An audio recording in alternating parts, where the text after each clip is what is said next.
Nessa manhã nós estamos iniciando a segunda semana do nosso jejum e tivemos uma semana abençoada, graças a Deus. O Senhor vem estabelecendo alguns fundamentos em nós, daquilo que Ele tem para fazer, daquilo que Ele quer fazer em nós. Nós aprendemos, identificamos alguns inimigos que nos impedem de viver nesse lugar de descanso em Deus, de acessar esse lugar em Deus. E hoje eu quero continuar falando com você sobre isso. Sexta-feira nós falamos sobre uma das armas espirituais que nós temos para guardar a bênção do Senhor na nossa vida. Eu espero que você continue praticando dessa ferramenta. Não é algo de culto, mas é algo que Deus entregou para você. Amém? Hoje eu quero falar com você sobre a guerra pelo descanso.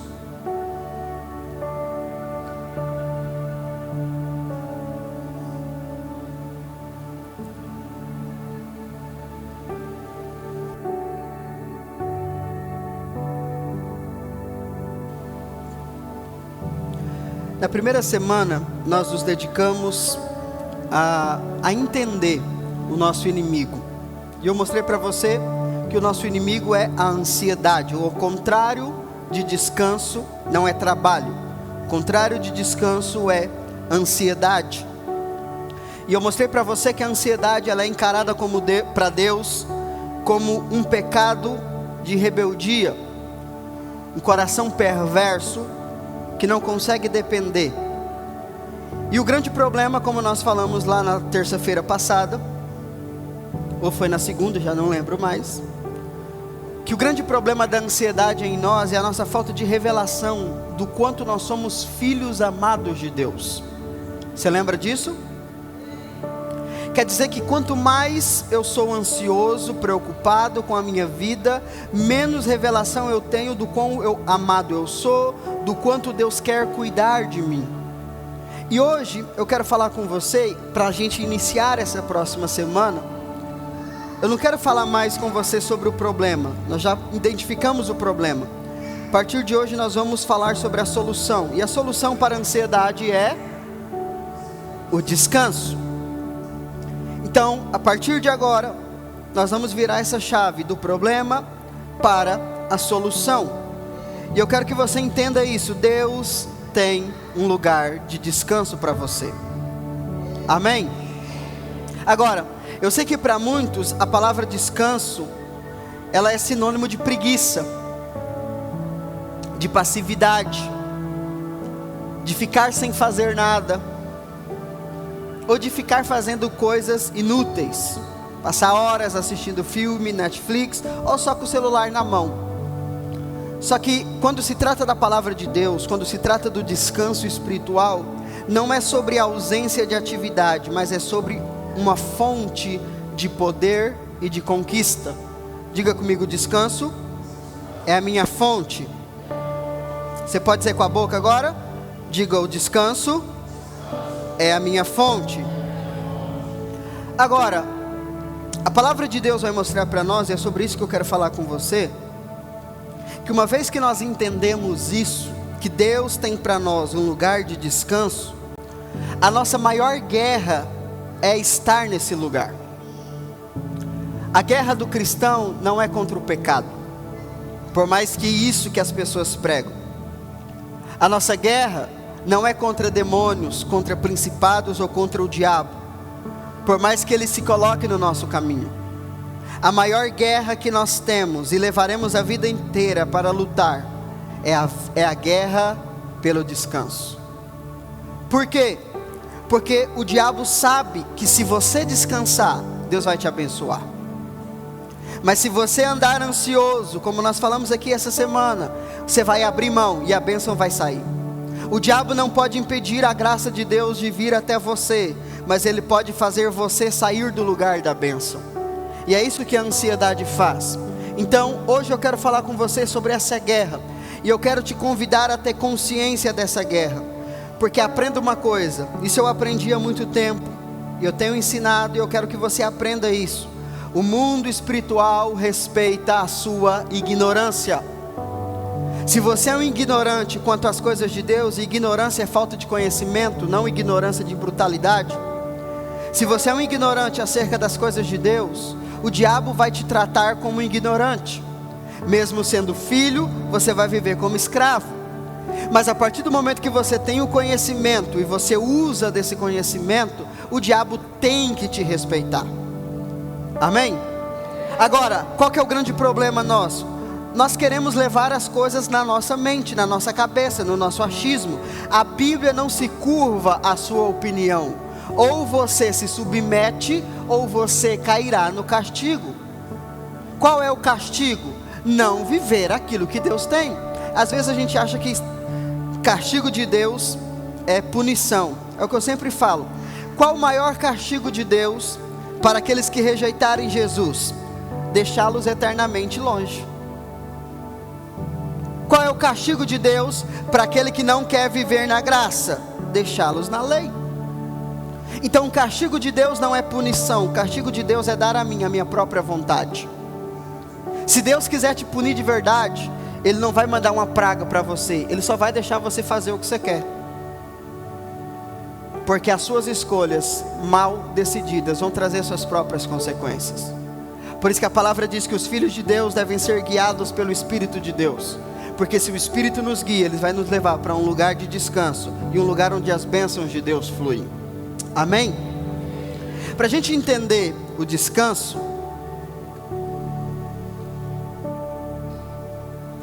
vamos voltar lá no início, lá na criação.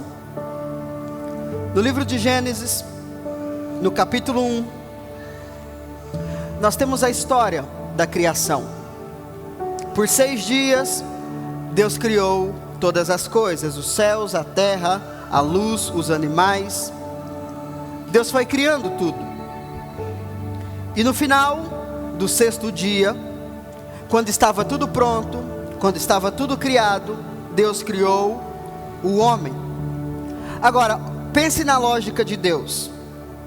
Qual dia Adão foi criado? O 6º, o final do 6º dia. Isso significa que quando Adão nasce, quando Adão surge, é o final do 6º dia. 1 hora depois da criação do homem, entra então o 7º dia. E o 7º dia, a Bíblia diz em Gênesis capítulo 2, que Deus santificou esse dia para ser um dia de descanso. Então, na verdade, o primeiro dia do homem na terra foi o sábado. O primeiro dia do homem foi o descanso. Olha que coisa que parece ser nada, mas mostra para nós o propósito de Deus. O primeiro dia da existência do homem, da existência humana, foi um dia de...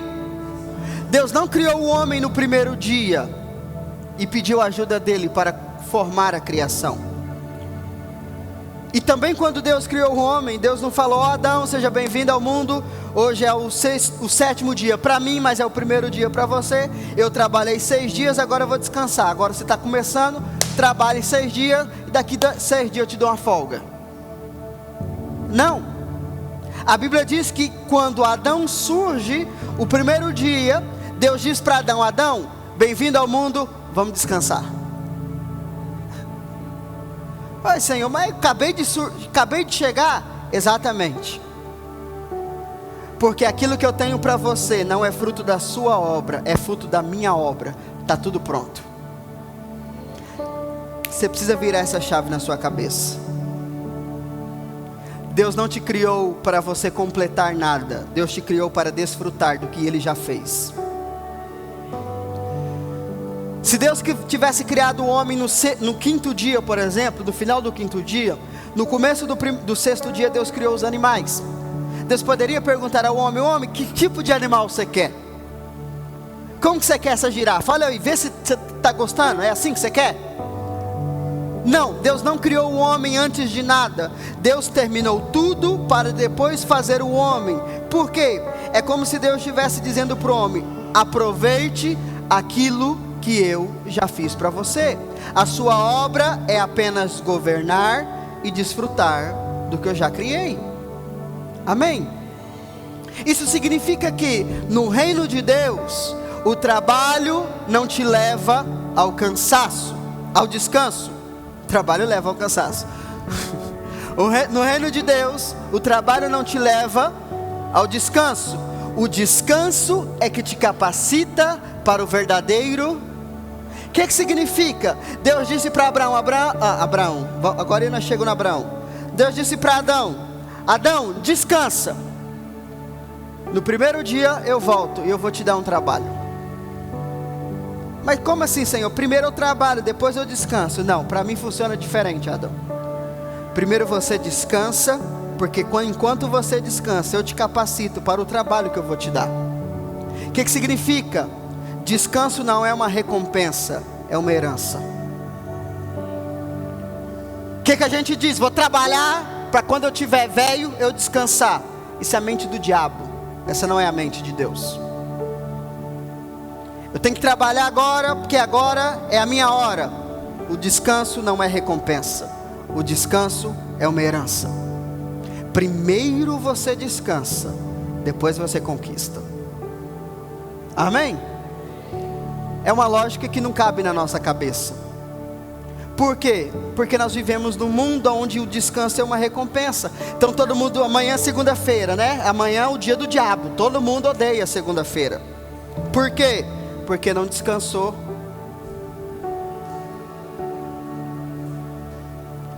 Aí chega na segunda-feira, ele está cansado fisicamente, cansado emocionalmente. Ele não vai dar conta mesmo. Aí a pessoa vem para o culto de domingo de manhã, para começar a semana, para ela entrar no descanso, para desfrutar da presença, mas a gente não aproveita. Aí chega na segunda-feira, esgotado. Agora, qual é o princípio de Deus? Primeiro descansa, depois você trabalha. Por isso que o domingo para nós, no Novo Testamento, é o dia do descanso. Para quem vive na lei, ontem foi o dia do descanso, e hoje eles já estão trabalhando.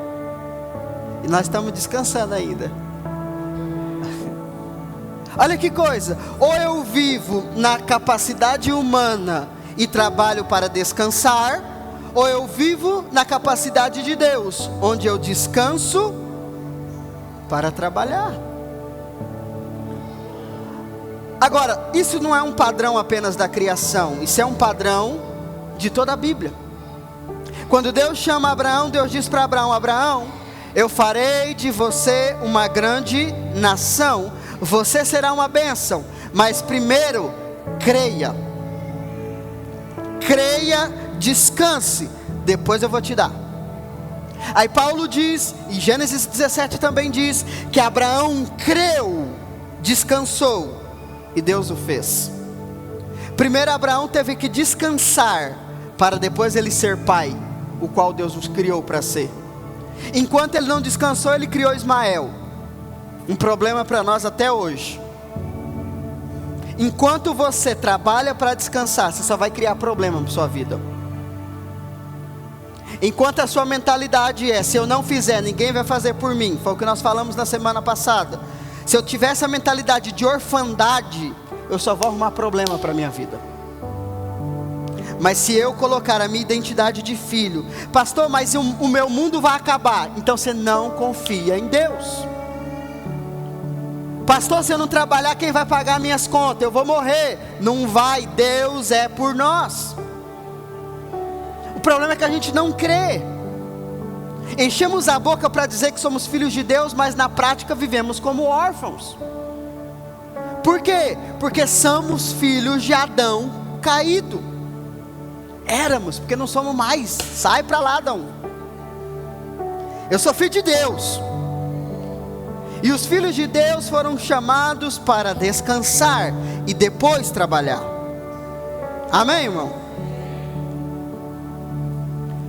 Quando Deus chama Israel, te dei 2 exemplos. Primeiro Adão, Abraão, agora Israel. Deus tira o povo do Egito e diz, olha, eu vou dar para vocês uma terra que mana leite e mel. E nessa terra vocês vão herdar casas que vocês não construíram, mobiliada de móveis que vocês não compraram. E é interessante que a descrição bíblica é do melhor que existe. Está lá, está escrito. Aí Deus diz: vocês vão beber de água, de poços que vocês não cavaram. Vocês vão comer de uvas. E aqui comer uva não é a fruta, é o vinho mesmo. Vocês vão beber vinhos de uvas que vocês não plantaram.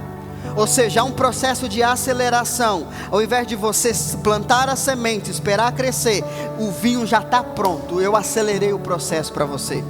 Você só vai chegar a beber e ficar loucão. É isso que a Bíblia ensina, mas para nós é pecado, aleluia. Aí Deus diz: vocês vão colher de oliveiras que vocês não plantaram. O que é oliveira? É o que gera o óleo do azeite. O que Deus está dizendo? Se você descansar, a unção virá e te capacitará para todas as coisas. Deus não precisa da nossa ajuda, Deus só quer o nosso descanso. Então Deus está dizendo para eles: vocês vão entrar numa terra que a obra já está feita. Eles foram chamados para entrar em uma obra. Deus não disse: eu vou dar uma terra para você, mas lá é só o deserto. Vocês vão ter que construir casa, vocês vão ter que cavar poços, mas pelo menos vocês vão ser livres. Essa é a mensagem que a igreja prega hoje.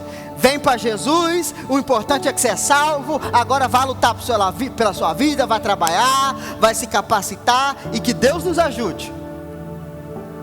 Não é essa a mensagem do Evangelho. A mensagem do Evangelho é: descanse, depois você conquista.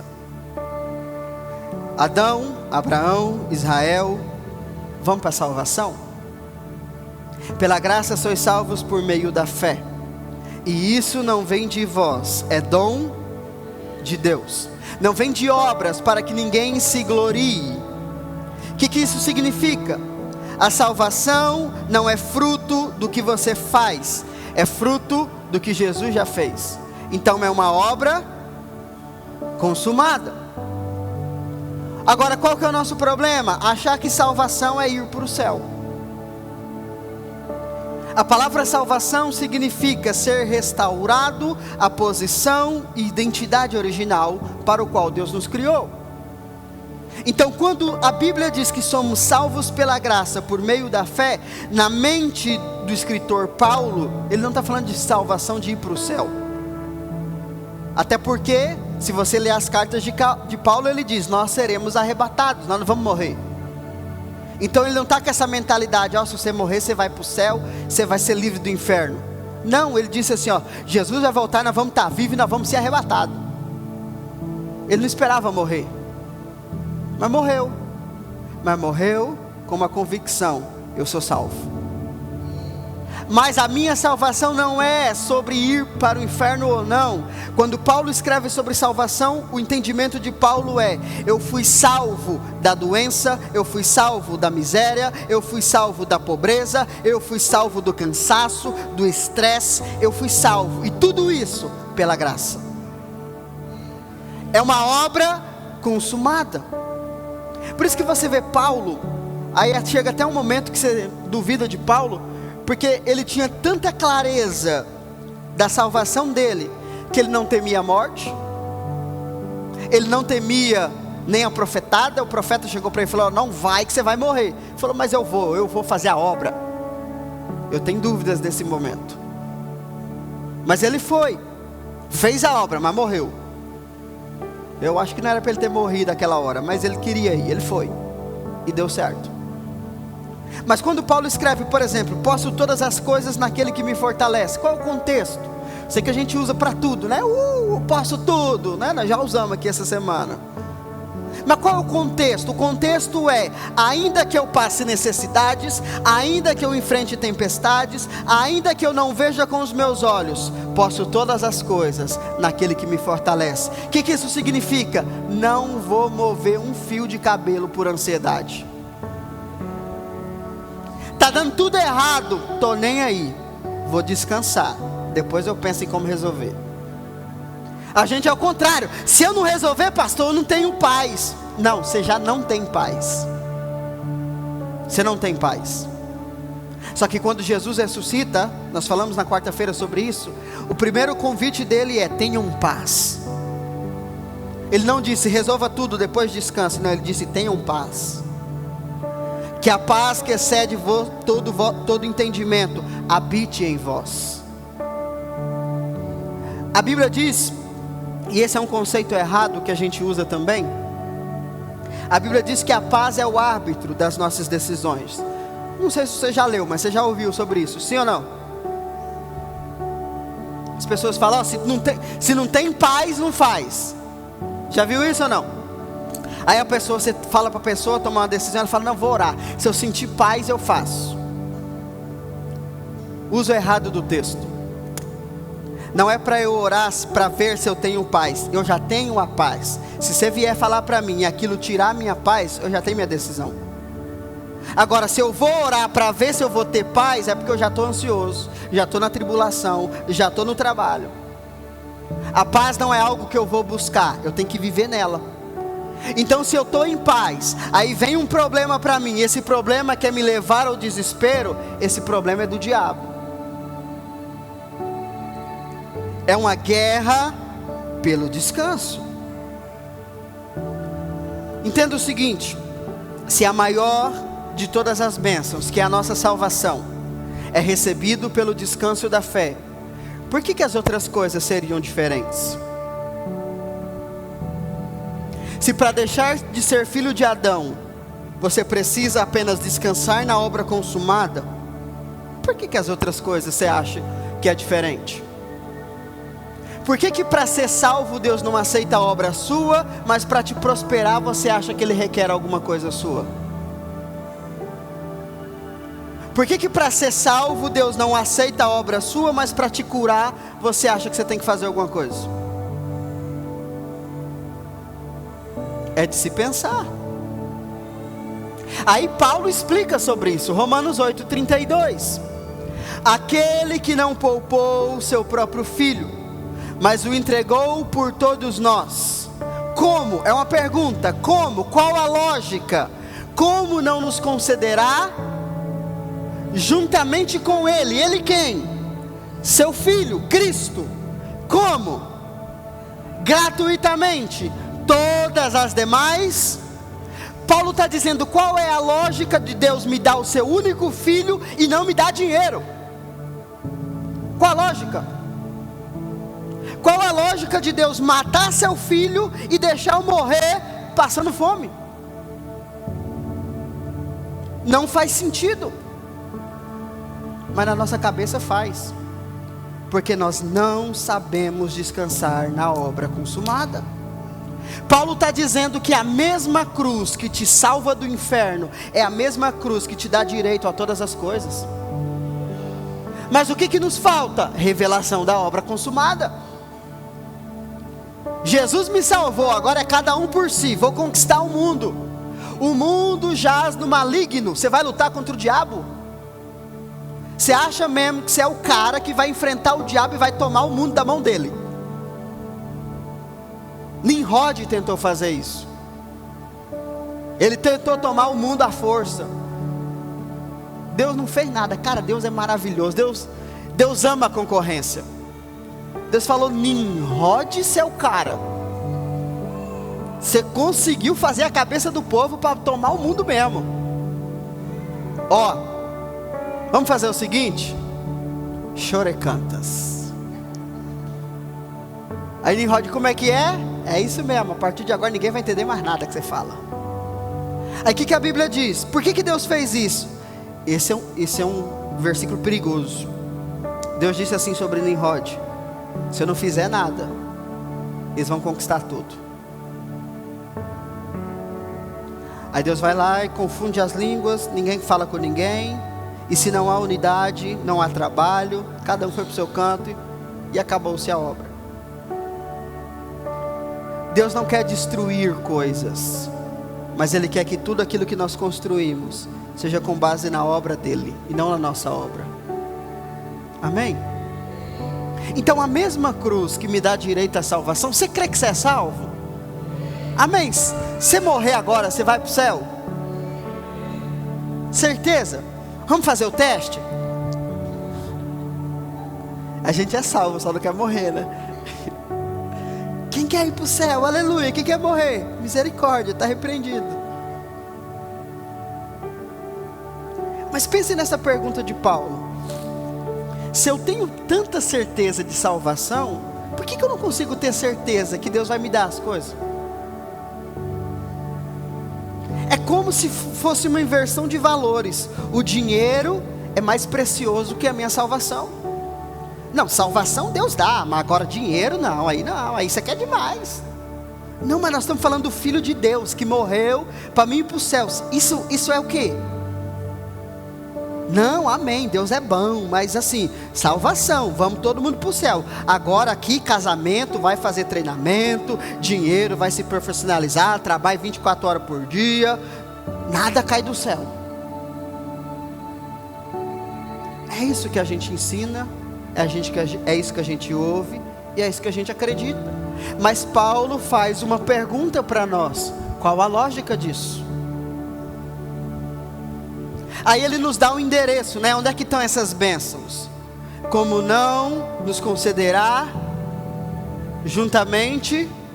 Então onde estão as minhas bênçãos? No mesmo lugar que eu fui salvo, em Cristo.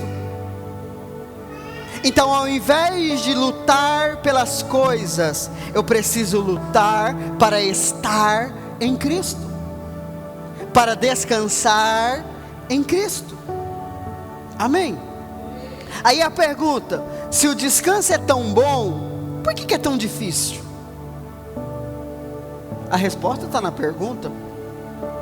Por que é difícil descansar? Porque é bom. E tudo aquilo que é bom, o diabo quer roubar de você. A gente elogia pessoas ansiosas, preocupadas, atarefadas, chama elas de responsáveis, mas como nós lemos aqui, estudamos aqui, Deus a chama de perversos. Por quê? Porque o diabo quer roubar aquilo que é bom de Deus para nós. E para a gente entender isso, eu quero ler com você, na verdade eu vou só citar um exemplo de Êxodo 17. Você sabe que no Antigo Testamento, depois da lei, não existe doutrinas para a igreja. Você não pode ler o Antigo Testamento tentando aplicá-lo. Não há doutrinas para você lá. Mas o que há para nós no Antigo Testamento, no período da lei, são fundamentos. Por exemplo, existem 5 ofertas no livro de Levítico. Quantas? 5. E aí quando a gente lê aquelas ofertas, o que a gente logo aplica? São ofertas que eu tenho que fazer. Sim ou não? Essa é a lógica. O que isso significa? Eu estou pegando uma doutrina do Antigo Testamento, da lei, e aplicando na minha vida. Esse não é o jeito certo de ler a lei. Qual é o jeito certo de ler a lei? Pegar o Novo Testamento, colocá-lo como óculos nos seus olhos e ler o Antigo Testamento. Para que você veja no Antigo Testamento, e quando eu digo Antigo Testamento, eu estou dizendo da lei, para que você entenda a lei a partir da graça. Então o que são as 5 ofertas, por exemplo, de Levítico? Uma das ofertas lá é a oferta pelo pecado. Qual é a oferta pelo pecado? Não é a oferta que você dá quando você peca. Jesus é a oferta pelo seu pecado. Então essa oferta não é o que você tem que dar, é a oferta que você tem que receber. Jesus já pagou pelo seu pecado. Uma segunda oferta em Levítico é a oferta de comunhão, oferta de paz. Essa é uma oferta estranha, porque era uma oferta que não tinha data para dar. Você podia dar a qualquer momento. Quando? Quando você sentia que você estava longe de Deus. Aí você queria ter comunhão com Deus. Aí você pegava uma oferta e ia para o templo. E é interessante que essa é a única oferta de toda a lei que o ofertante podia comer dela. As outras ofertas apenas o sacerdote podia comer.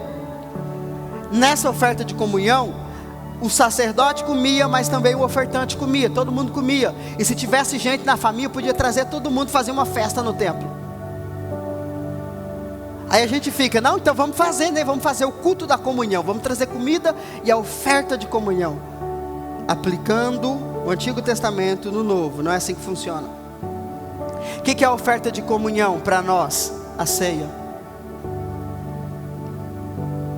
Esse é o momento onde todos nós somos um só, todos nós participamos da oferta. E não é uma oferta nossa, é uma oferta dele por nós. Ele é a nossa comunhão. É ele que nos aproxima de Deus, não é a nossa santidade. É ele. Amém? Então isso é você ler a lei pela ótica do Novo Testamento. Aí em Êxodo 17, tem uma história lá, para que a gente aplique esse entendimento do descanso. O texto diz que Israel estava pelo caminho do deserto, e eles chegam a um lugar chamado Refidim. Qual é o nome? Refidim. Aí ó, sobrenome bonito para você pôr nos seus filhos. José Refidim.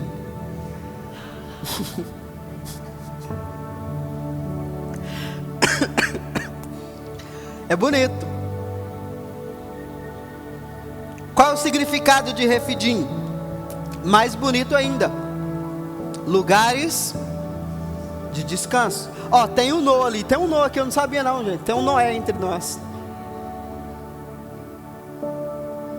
Noé vem da mesma raiz do Refidim. Noé, quem não sabe, é o Gabriel. Também não sabia não. Mas é o nome dele, não é que eu estou dizendo que ele é Noé não. É o nome dele. Mas o pai quis americanizar Noah. Lugares de descanso. O povo estava caminhando no deserto, estava com sede, clamaram a Deus por água. Deus falou, vai para esse lugar. E aí a Bíblia diz que eles chegam nesse lugar, e ali a água para eles beberem. A água estava meio problemática, aí foram lá, resolveram, deu tudo certo. Lugares de descanso. Ficaram ali por um tempo. De repente, versículo 8 diz, Êxodo 17, 8: E aconteceu que os amalequitas vieram e atacaram os filhos de Israel em Refidim. Primeira coisa, olha o princípio. Primeiro descansa, depois batalha. Eles primeiro chegaram no lugar de descanso, e é a partir do descanso que eles vão enfrentar o inimigo. Mas o ponto não é esse, não é essa ótica que eu quero trazer para você. A ótica é, eles chegaram nos lugares de descanso, e o inimigo veio para atacá-los. Agora, quem chegou? Os amalequitas. A palavra amalequita vem de Amaleque, e o nome Amaleque vem de Amal. Diga comigo, Amal. Amal. E Amal significa o quê? Dor, fardo, trabalho árduo. Vê como a Bíblia ela é magnífica. Eles estão em Refidim, lugares de descanso, mas aqueles que carregam dor, fardo e trabalho árduo chegaram até eles. O diabo sempre virá com ansiedade, preocupação, trabalho árduo para te tirar do descanso. Quando você acha que você está no lugar de paz, logo surge uma coisa para você resolver. Sabe aquele dia que está tudo bem para você? Você está na maior paz, curtindo a vida, do nada surge um problema? Quem já passou por isso? Eu esses dias, foi semana passada? Não, foi na outra, que eu falei para você que Deus ia mandar dinheiro, lembra? Deus mandou, mas o amalequita chegou. Deus mandou o dinheiro na segunda-feira para mim, eu falei, ô glória, é hoje. Aí o amalequita falou, não vai não, acabou meu gás. Foi o amalequita aí. E aí eu fiquei pensando nisso, né? A gente pode pensar o seguinte, não, mas o gás acaba. Acaba ou não acaba? Essa é a mente natural pensando. Você está lá com o dinheiro, você fala, nossa, eu vou levar minha família, né? Sei que você não faz isso, mas em nome de Jesus você vai virar um homem de família, em nome de Jesus. Vou levar minha família para passear, vou levar minha família para divertir. Aí o Satanás, o Amalequita, fala assim, não vai não, vou furar o pneu do seu carro, vou acabar sua gasolina. Aí você pensa o quê? É natural. Não é. É o diabo tentando te tirar do lugar de descanso. Aí o que você faz quando isso acontece? Você continua a sua programação? Se continua com o Satanás no couro. O Amalequita que estava no pneu entrou no C. Também quer sair, não sei para que sair, gastar dinheiro. Por que não come em casa? Não tem comida em casa não? Isso é palavra de quem? Amalequita. Furou o pneu, larga esse troço aí, vamos de a pé, fazer caminhada, aleluia. Vamos embora. Ai, mas nós vamos andando, vamos embora. O diabo não vai nos tirar do descanso. Foi o que eu fiz, acabou meu gás, eu falei também não vou usar gás, vou fazer na lenha. Satanás não vai me tirar do descanso. Fizemos a comida na lenha. Você sabe que comida na lenha é uma delícia, né? Acho que é a fumaça, a toxina, eu não sei o que é. Fica tão bom. Depois, no outro dia, eu fui comprar o gás e estava todo mundo feliz. O Amalequita não pode me trazer um fardo que não é meu. Ah, mas se você não resolver agora, vai explodir. Então chama o bombeiro, porque vai explodir. Que eu não vou sair do meu lugar de descanso. Essa é uma guerra que nós precisamos enfrentar todos os dias. O espírito de Amaleque é o espírito do esforço próprio. Se eu não fizer, pastor, não tem como.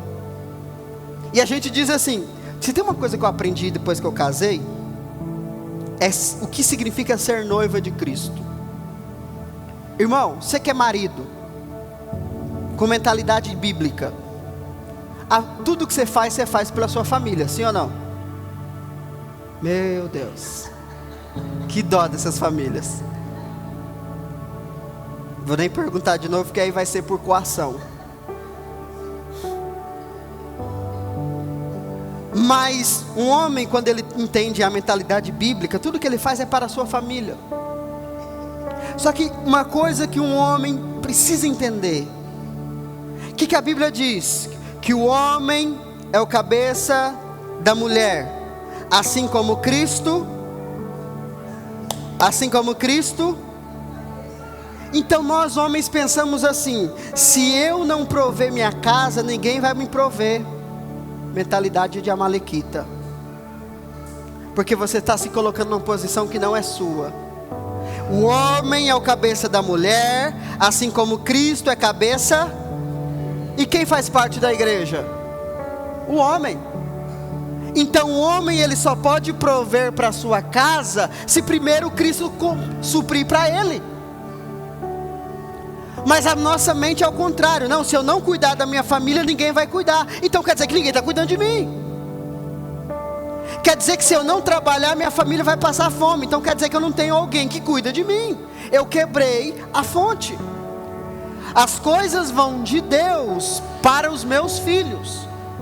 E é uma coisa que você que é pai, você precisa entender isso. Eu acho que é a primeira coisa que eu vou aprender depois de ser filho. O que é ser filho de Deus? Por quê? Porque na verdade um filho ele depende de quem? Do pai. Mas o pai depende de quem? Dele mesmo. É a Amalequita. Eu como pai preciso depender do pai. Porque se o pai não me prover, eu vou prover para o meu filho, mas na minha força, no meu esforço, eu estou criando uma Amalequita. Você está entendendo ou não?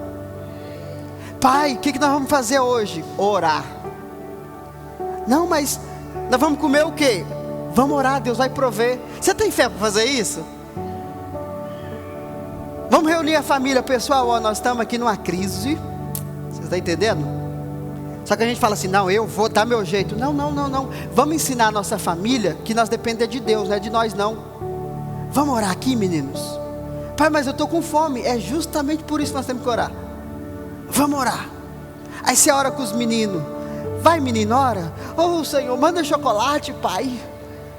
Aleluias.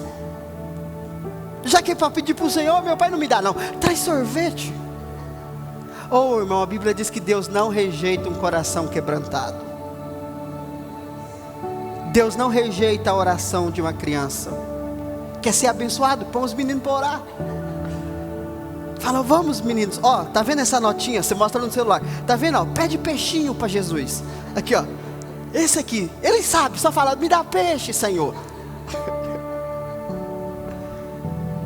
Entenda que se Deus não trabalhar em seu favor, você está construindo a sua vida na base errada. Você está entendendo? Agora, os amalequitas sempre virão para nos tirar da posição do descanso. E o que é interessante? Olha o que Deus disse.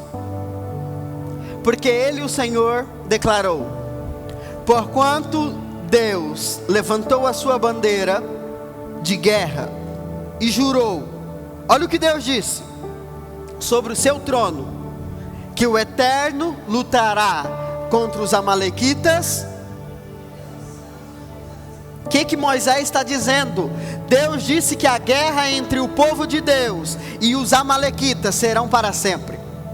Agora está falando desse povo? Não, que eles nem existem mais. O que Deus está dizendo é: Deus entrou em guerra, jurou lutar para sempre contra os amalequitas. Agora, é bom quando os amalequitas vêm contra nós. A questão é quando nós somos os amalequitas. Quando nós é que tiramos a nossa família do descanso, quando nós tiramos as pessoas do descanso, aí nós estamos entrando em uma guerra pessoal com Deus. Aí Deus tem que nos abater. Que os amalequitas seja aquele que vem contra você e nunca você. Amém? Coloque a sua mente no lugar do descanso. E Deus jurou, Ele vai lutar contra os amalequitas. Foi o que eu fiz, Senhor, ó, acabou meu gás, o Senhor me mandou dinheiro para mim, não foi para o gás não. Então o Senhor vai ter que mandar outro. E Deus é bom, irmão, não é que Deus manda. Foi agora sim, agora vamos comprar o gásinho.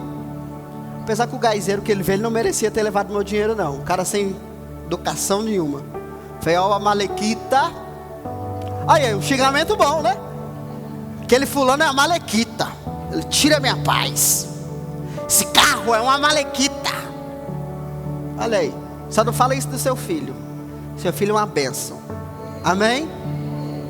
O Senhor jurou sobre o seu trono que lutará contra os amalequitas de geração em geração. Entenda que essa é a nossa guerra. A guerra para confiar que a obra de Cristo já está terminada, mesmo quando as circunstâncias gritam o contrário. A obra está terminada. A obra está terminada. Mas eu não estou vendo. Não é sobre o que você vê, é sobre o que foi feito. Não estou vendo a minha cura, mas Ele morreu pela minha cura. Amém? Hebreus 4, versículo 1 diz: portanto, ainda que nos tenha sido outorgada a promessa de ingressar no descanso de Deus, tememos que algum de vós pareça ter... Essa é uma palavra interessante, tememos. A Bíblia é um livro que ela em lugar nenhum manda você temer nada. Em lugar nenhum. Dizem os mitos, eu não sei se é verdade, que eu nunca contei, mas diz que tem 366 vezes não temas na Bíblia. Eu não sei. Não é possível que alguém pegou a Bíblia e ficou contando. Eu não sei. Mas se foi, bendito seja essa pessoa, viu? Mas dizem isso, né? Que tem 366 vezes não temas na Bíblia, mas só aparecem 2 vezes na Bíblia inteira. 2 é fácil de contar. 2 vezes a palavra tema. E as 2 vezes que aparece no livro de Hebreus. E a primeira vez é essa, onde o escritor diz: nós temos medo de que nós pregamos em vão para vocês. O medo que nós temos é que vocês tenham falhado na luta contra o descanso. Então o que o escritor está dizendo? Há um medo em nós, que vocês não entrem no descanso. Olha que coisa. E a segunda vez que aparece a palavra temas em Hebreus, é justamente sobre o mesmo contexto. Ele diz: temam não entrar no descanso. Não é tema o diabo, não é tema o problema, não é tema a doença. Isso aí tudo Jesus já venceu por nós. Mas tem uma coisa que Jesus não pode fazer por você: te colocar no descanso.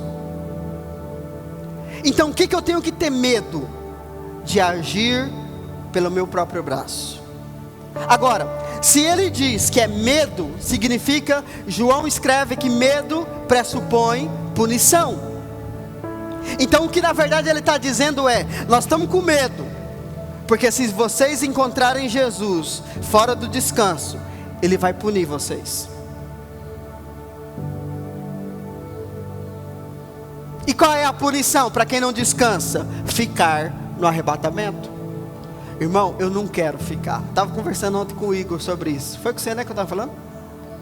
Irmão, vai ser terrível demais ficar aqui. Eu não quero não. O Senhor quer não. Por quê? Porque vai ser terrível. E qual é o problema de não descansar? Eu vou ficar para trás. Porque descanso pressupõe maturidade. E somente os maduros serão arrebatados. Então, quando se trata de descanso, irmão, nós estamos falando de coisa séria. Por isso que o diabo inferniza a nossa vida nisso.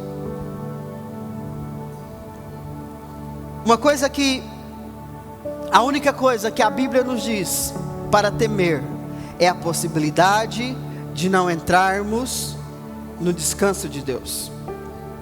Jesus pagou o preço por esse descanso, mas nós somos responsáveis por entrar nele. Amém? Por isso que descanso não é passividade. Para você descansar, irmão, você tem que se esforçar. Você olha para o problema, irmão, sua alma está gritando, né? Às vezes a mulher também está gritando. Você tem que falar: não vou. Eu vou continuar aqui.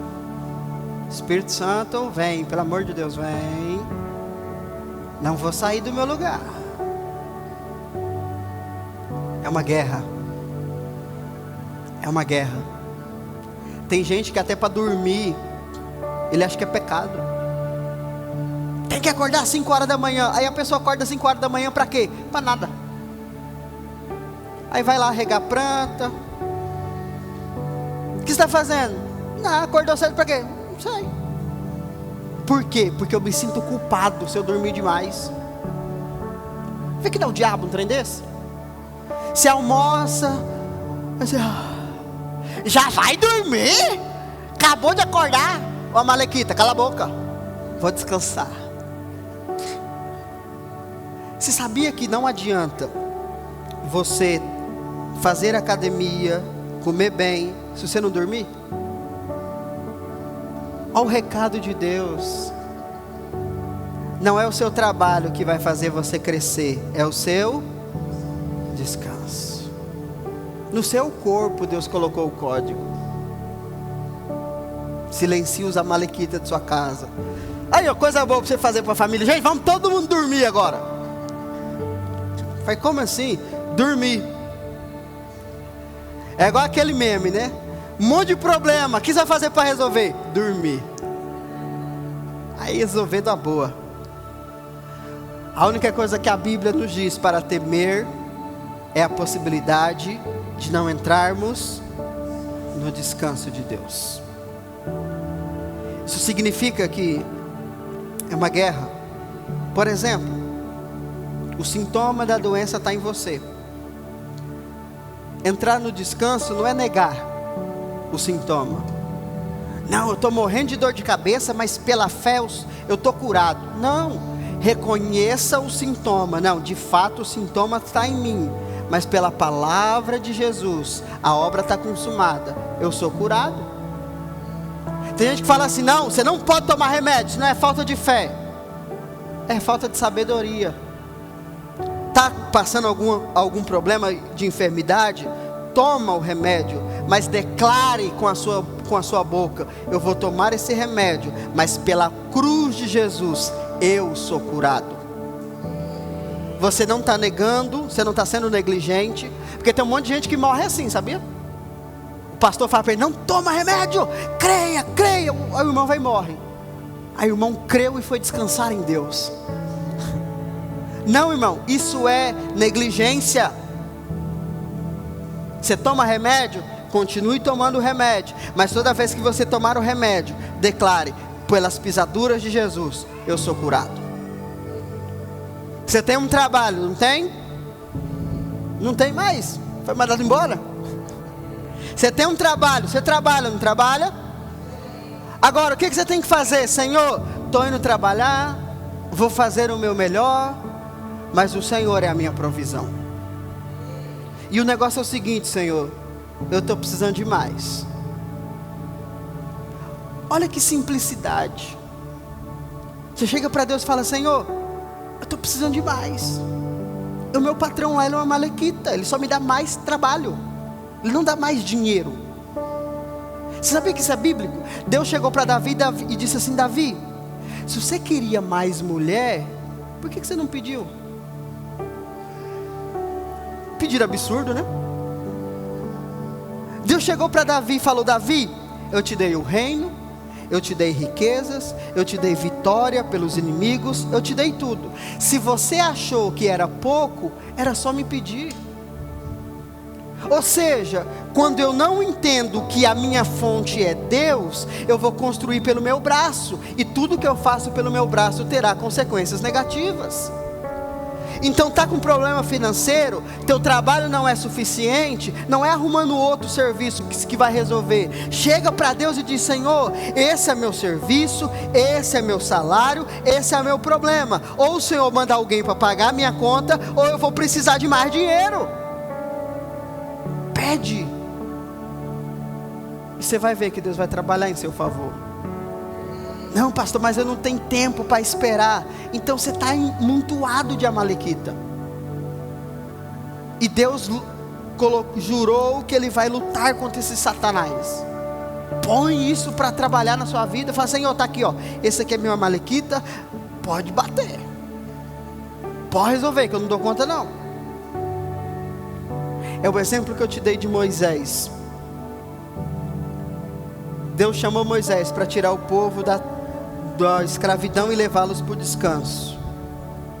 Mas chegou um tempo que Moisés começou a levá-los na força do braço, ao ponto dele pedir para Deus. Qual é o ápice da força própria, da justiça própria? É você achar que não dá conta mais. Moisés chegou para Deus e falou assim, Deus, ó, esse povo está pesado demais, por que o Senhor não me mata logo? Todas as vezes que você tem sentimento de desistência, de depressão, isso é um alerta de Deus para você. Você está agindo pela força do seu braço. Aí Deus falou, Moisés, eu já tinha mandado o Jetro. O Jetro falou para você, não fica atendendo esse povo não. Levanta homens para cuidar desse povo. Vai descansar, Moisés. Você não escutou, Moisés. Não vem com essa ideia de que o povo é que está te dando cansaço não. Você que é perverso. Eu te dei a instrução, põe pessoas para cuidar de 100, de 10 e de 1000 e vai descansar. Mas Moisés tinha cabeça de pastor hoje. Não, os irmãos não podem saber que eu durmo, eu tenho que orar 24 horas. Ah, vai cagar, irmão. Tem pastor que você liga para ele, aí você pergunta, estava dormindo? Não, eu estava orando aqui, ó. Mentira. Está na cama. Fala, tava, irmão, estava dormindo. Ah, eu sei, o senhor estava orando de madrugada. Não, estava dormindo também. O que foi? O que você quer? O senhor vai dormir de novo? Eu não sei, estou pensando. a gente demoniza o descanso. Claro que preguiça é uma coisa, descanso é outra. Eu estou falando de descanso, amém? Você não sabe, o pastor talvez está perturbado, a família dele está um inferno. Fala, vou dormir, não vai resolver nada mesmo. Agora, entenda o seguinte: se nós entendermos isso, nós vamos entender que o descanso é a expressão mais poderosa de fé. O que significa descanso? Deus, eu dependo totalmente do Senhor. Se o Senhor não fizer nada, vai dar ruim. Então estava falando para você de Moisés. Moisés falou: Deus, eu não dou conta mais não, esse povo está pesado demais. Deus já tinha dado instrução, ele não seguiu. Aí Deus dá a segunda instrução: Moisés, vou dizer de novo, Moisés, separa 70 homens aí, eu vou ungí-los com o Espírito que está sobre você. Deixa esse povo liderar, Moisés. Vai dormir, Moisés. Moisés não fez de novo. Aí Deus falou: Moisés, vem cá, vamos resolver essa parada. Fala, Senhor, eu vou te matar. Você não serve mais não. Você se recusa a descansar, Moisés. Se você não descansa, você não demonstra fé. A fé, o descanso, é a maior expressão da nossa fé. Amém? Nós precisamos entender essa batalha hoje. Sua batalha não é contra seu chefe, não é contra seus boletos, não é contra suas necessidades, não é contra a sua conta bancária, não é contra o seu cônjuge, seu casamento. Sua batalha é contra esses amalequitas que querem tirar a sua paz. Ainda que ele use o seu chefe, o seu trabalho, a sua família, sua luta não é contra eles. E se você se posicionar nessa guerra, você tem um aliado, o próprio Deus. Amém? Vamos ficar de pé.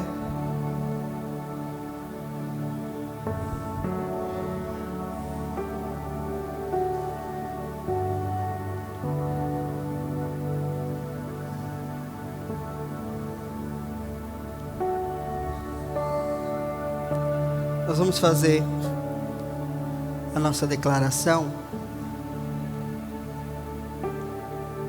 E a nossa declaração é de justamente esse entendimento.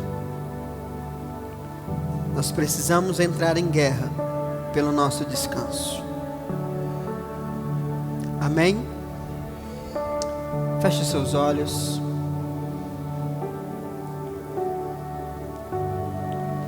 Repita comigo, diga: eu fui criado para o descanso, e a partir do descanso eu herdo.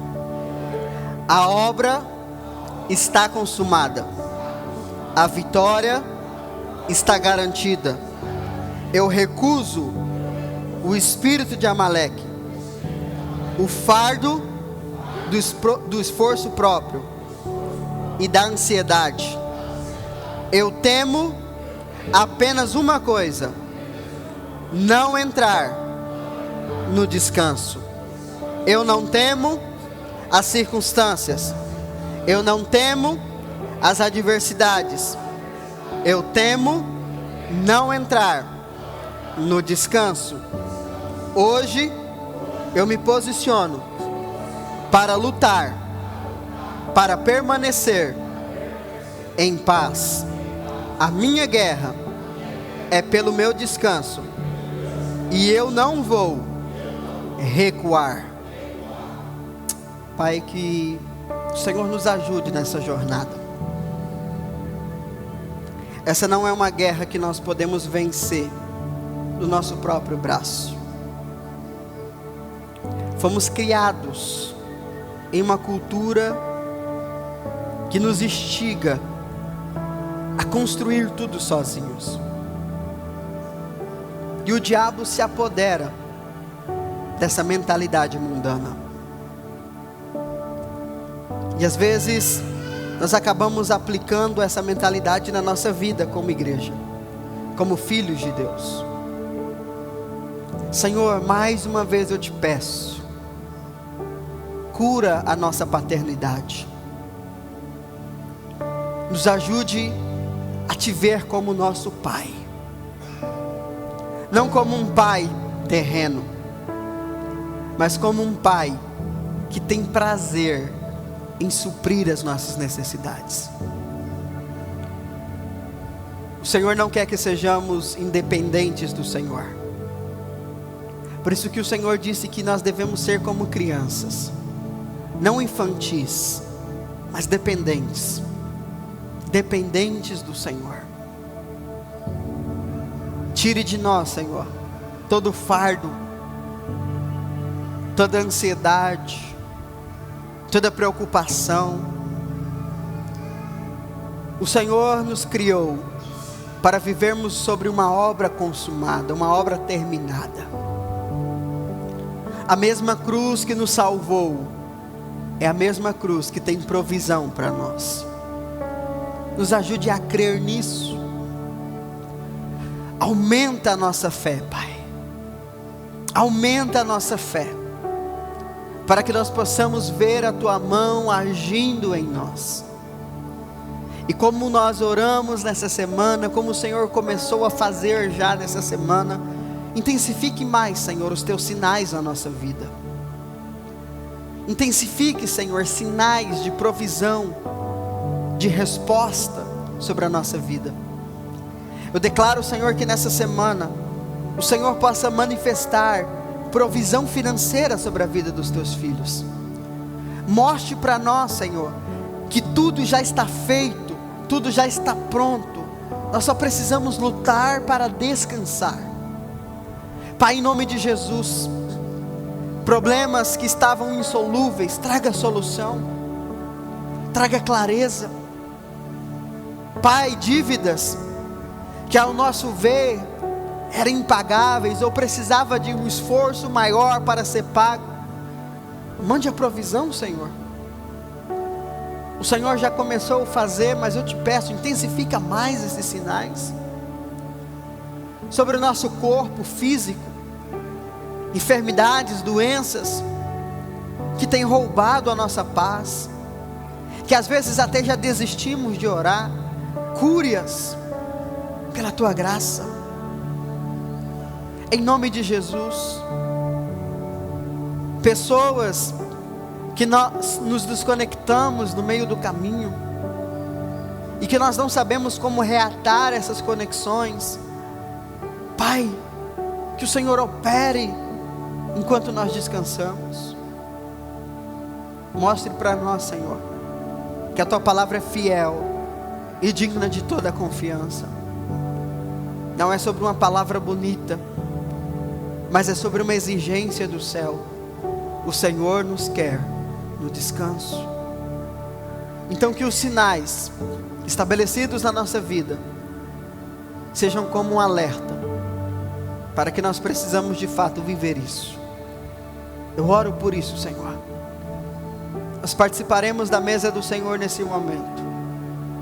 E eu te peço, Pai, aumenta o nosso nível de compreensão, de revelação da obra consumada.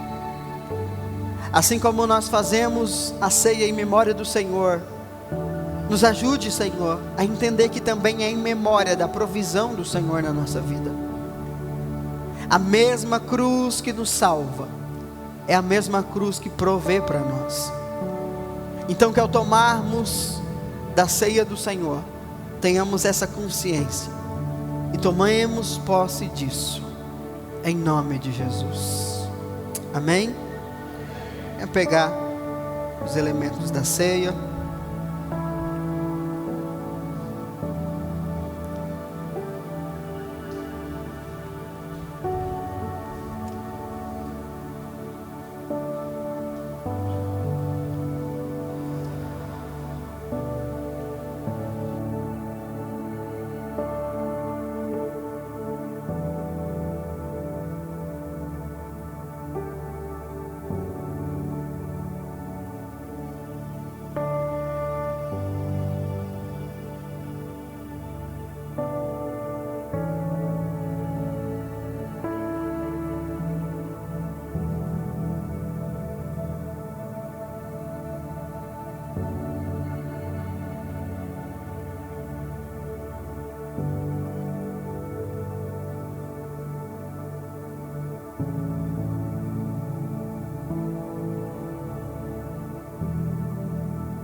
Espírito Santo, nós pedimos a Tua revelação sobre nós agora.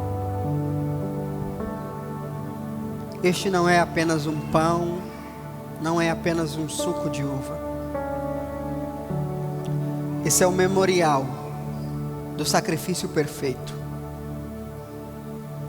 E hoje nós tivemos um pouco mais dessa compreensão.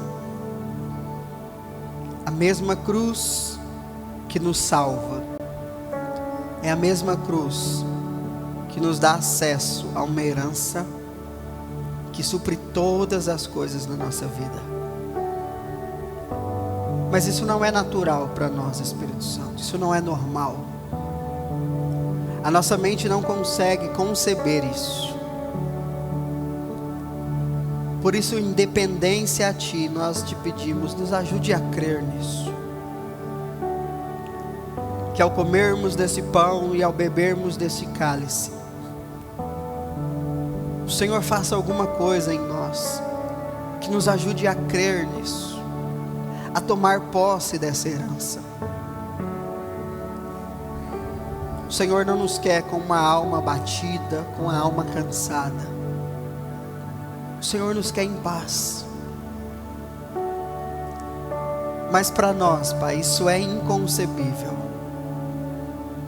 Então nos ajude. Nos ajude. Nos ajude a crer que ao comer deste pão, ao beber deste cálice, nós também estamos tomando posse de provisão financeira, de cura, de libertação. Nos ajude a crer, Espírito Santo, para que nós possamos herdar tudo que nos é preparado.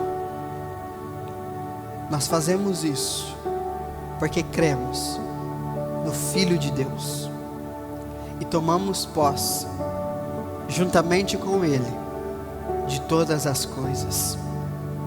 Coma do pão, beba do cálice, em nome de Jesus.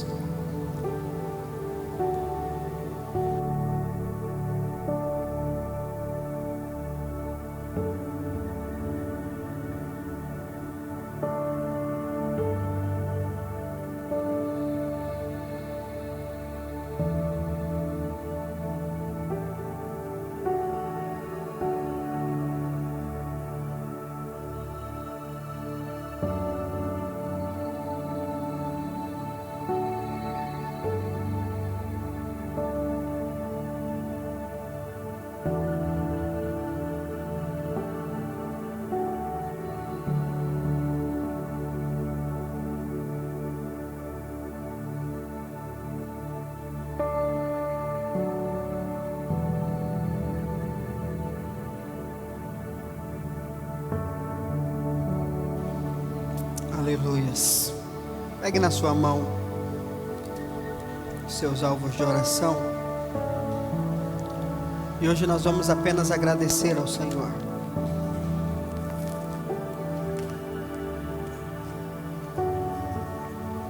Feche os seus olhos.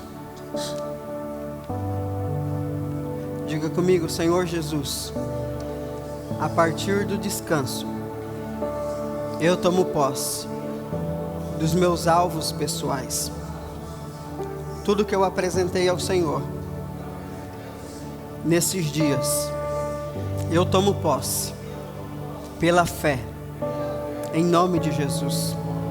Eu creio que esse é o meu direito, é a minha herança, e eu tomo posse em nome de Jesus. Nós declaramos e tomamos posse da unidade do Senhor sobre nós. Isso não será força nossa, mas será uma ação do Teu Espírito. Nós somos e viveremos a unidade do Senhor. Nós declaramos a consolidação de todas as vidas que o Senhor nos entregou. Nenhuma delas serão perdidas, não por nós, mas pela ação do Teu Espírito.